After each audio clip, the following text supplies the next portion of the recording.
ايه الاخبار يا جماعه؟ عاملين ايه؟ معاكم عمر، فيديو جديد من ذا بريتش انجلش وسلسله البريتش اكسنت.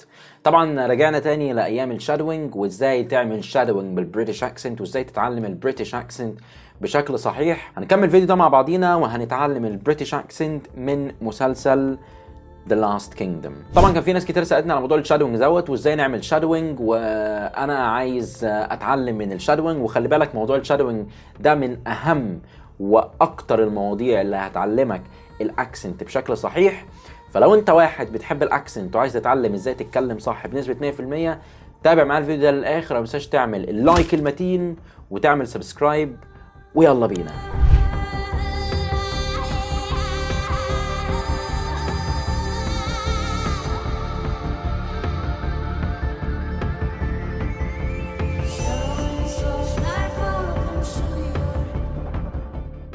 So how do you know which path is righteous?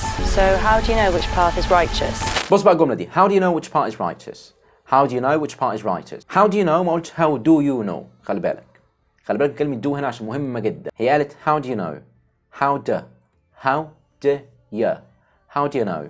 How do you know which part is righteous? How do you know which part is righteous? وطبعا كلمة righteous طبعا انت التي بتحاول تنطقها اللي هي ت، تعمل فيها صوت كده. How do you know which part is righteous? وطبعا خد بالك من كلمة part علشان في ناس هتقول part تنطق الار، وفي ناس هتقول بارت خلي بالك تنطق البي بي. فانت خلي بالك من الحتة دي عشان البي مهمة جدا. البي بتتقال بي.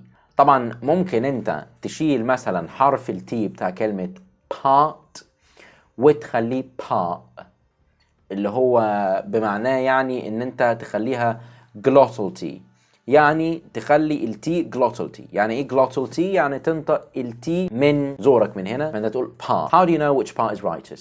The Dame Slayer is now a man of peace. The Dame Slayer is now a man of peace. ماشي. بص بقى الجملة دي علشان دي فيها حاجتين. هنا اللي اتقال the Dane Slayer is now a man of peace. The Dane Slayer is now a man of peace. طيب انت ممكن تقول slayer، ممكن تقول slayers. طيب ليه؟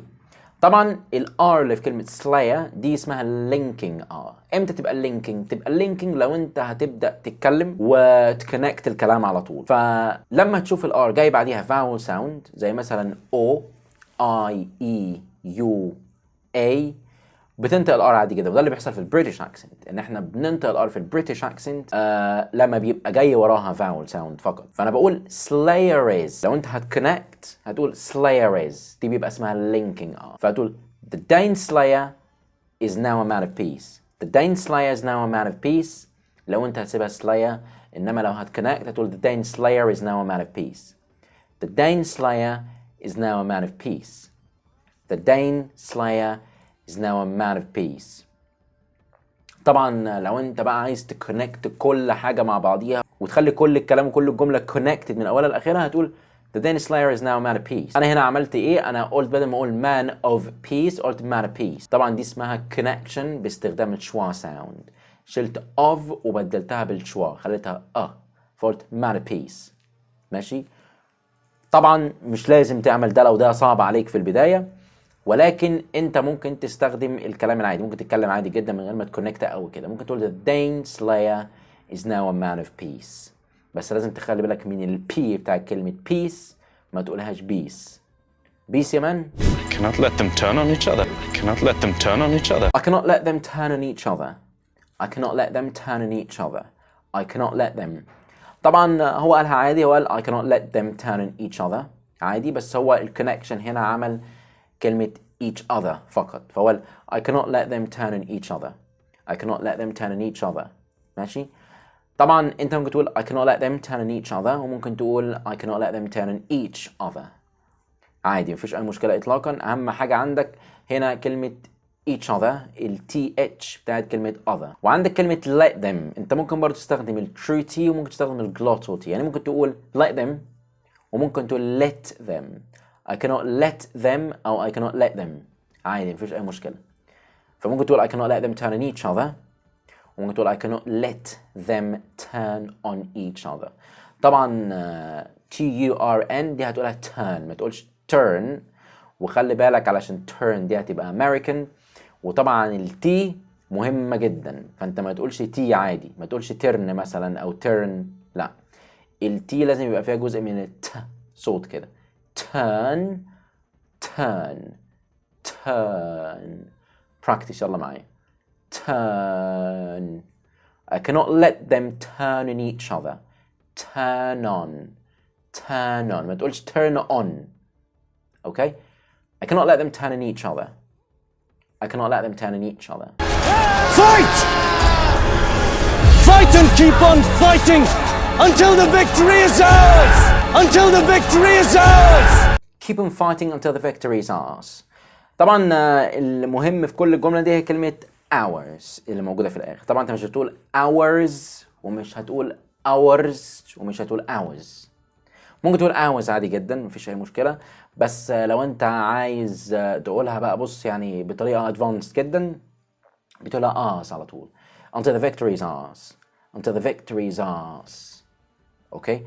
Until the victory is ours. وخد بالك كلمة until عشان دي فيها dark L في الآخر، فانت تقول until مش تقول until خالص.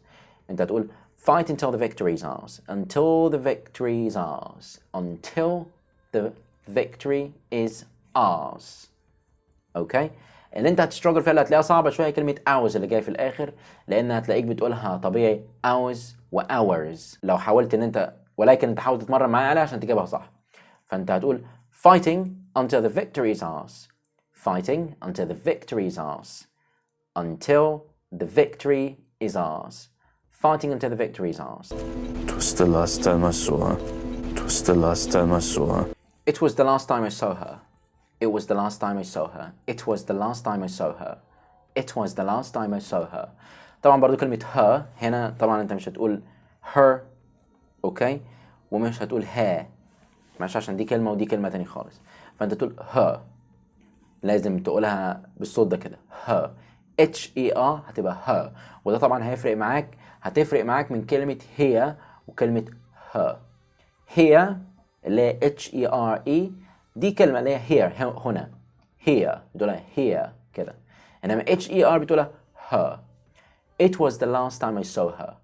It was the last time I saw her. طبعا الكلام ده مهم جدا جدا عشان ده اللي هيخليك تساوند بريتش، فانت حاول ان انت تتمرن معي. It was the last time I saw her. اوكي، اتمنى طبعا يكون عجبك الفيديو وان انت قدرت ان انت تتمرن على حبة الجمل اللي انا اديتهم لك النهارده دول. ما تنساش تعمل سبسكرايب للتشانل عشان يجيلك كل الفيديوهات الجديدة وتفعل الجرس، واشوفكم فيديو جديد.